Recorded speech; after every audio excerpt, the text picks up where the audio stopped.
ನಮಸ್ಕಾರ ವೀಕ್ಷಕರೇ, ಈಗ ಸಿಂಪಲ್ಲಾಗಿ ಹಾಡು ಹೇಳಿಕೊಂಡು ಡ್ಯಾನ್ಸ್ ಮಾಡಿಕೊಂಡು ದೇಹದ ಕೆಲವೊಂದು ಭಾಗಗಳನ್ನು ತಟ್ಟುವುದರಿಂದ ದೇಹದಲ್ಲಿರುವ ಇಂಪಾರ್ಟೆಂಟ್ ಆರ್ಗನ್ಗಳು ಅಂದರೆ ಹೃದಯ, ಕಿಡ್ನಿ, ಲಿವರ್, ಪ್ಯಾಂಕ್ರಿಯಾಸ್, ಮೇದೋಜೀರಕ ಗ್ರಂಥಿ, ಕಿಡ್ನಿಗಳು ಇವುಗಳೆಲ್ಲ ಆ್ಯಕ್ಟಿವೇಟ್ ಆಗೋದು ಯಾವ ಥರ ಅಂತ ನೋಡೋಣ.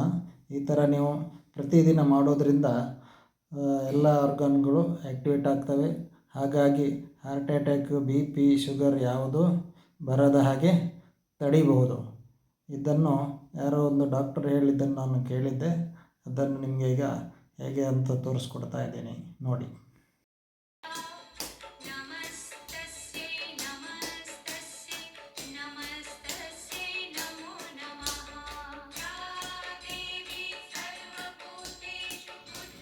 ಈ ಥರ ಹಾಡಿಕೊಂಡು ಕುಣಿತಾ ಈ ಥರ ಒಂದು ಭಾಗಗಳನ್ನು ನಾವು ತಟ್ಟೋದರಿಂದ ರಕ್ತ ಸಂಚಾರ ಚೆನ್ನಾಗಿ ಆಗುತ್ತೆ. ಇದು ಹಾರ್ಟ್ಗೆ ತುಂಬ ಒಳ್ಳೆಯದು.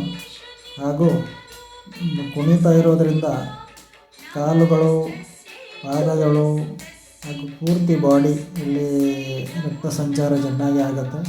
ಅದರಿಂದಾಗಿ ಪ್ರತಿಯೊಂದು ಭಾಗ ನಮ್ಮ ಬಾಡಿಯ ಭಾಗಗಳು ಒಂದು ಶಕ್ತಿಯನ್ನು ಪಡ್ಕೊಳ್ತದೆ, ಎನರ್ಜೈಸ್ ಆಗ್ತದೆ, ಶಕ್ತಿಯನ್ನು ಪಡ್ಕೊಳ್ತದೆ. ಹಾಗಾಗಿ ನಮ್ಮ ಆರೋಗ್ಯ ಸುಧಾರಣೆ ಆಗ್ತದೆ.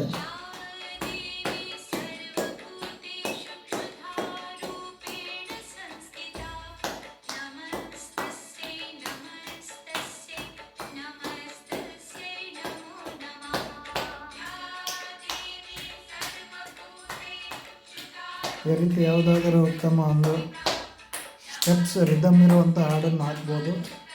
ವಿಠ್ಠಲ ವಿಠ್ಠಲ ಅಂತ ಹೇಳುವಂಥ ಹಾಡನ್ನು ಹಾಕಿದರೆ ಇನ್ನೂ ತುಂಬ ಒಳ್ಳೆಯದು. ಯಾಕಂದರೆ ವಿಠ್ಠಲ ನಾಮಸ್ಮರಣೆ ಮಾಡ್ತಾ ಮಾಡ್ತಾ ಮಾಡ್ತಾ ಅದು ಕೂಡ ನಮ್ಮ ಆರೋಗ್ಯಕ್ಕೆ ಹಾಗೂ ಹಾರ್ಟ್ಗೆ ತುಂಬ ಒಳ್ಳೆಯ ಒಂದು ಎಕ್ಸಸೈಸ್, ಭಜನೆ.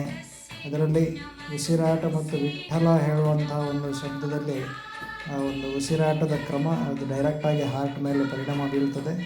ಹಾಗಾಗಿ ಹಾರ್ಟಿನ ಆರೋಗ್ಯ ಸುಧಾರಣೆ ಆಗುತ್ತದೆ. ಇದನ್ನು ಸುಮಾರು ಕಡೆ ಇದರ ಬಗ್ಗೆ ನೀವು ಕೂಡ ತಿಳಿದಿರಬಹುದು.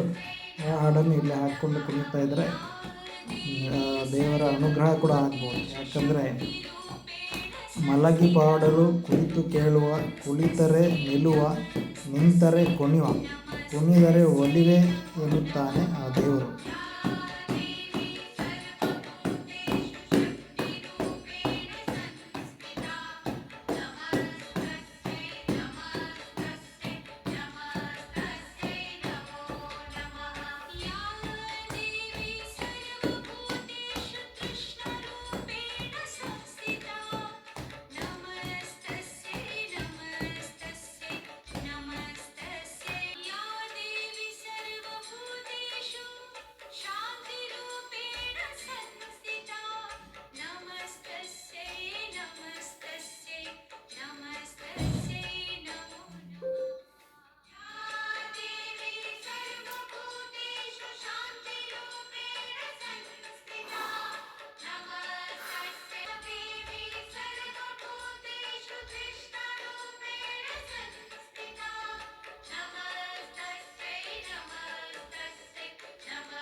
Namaste.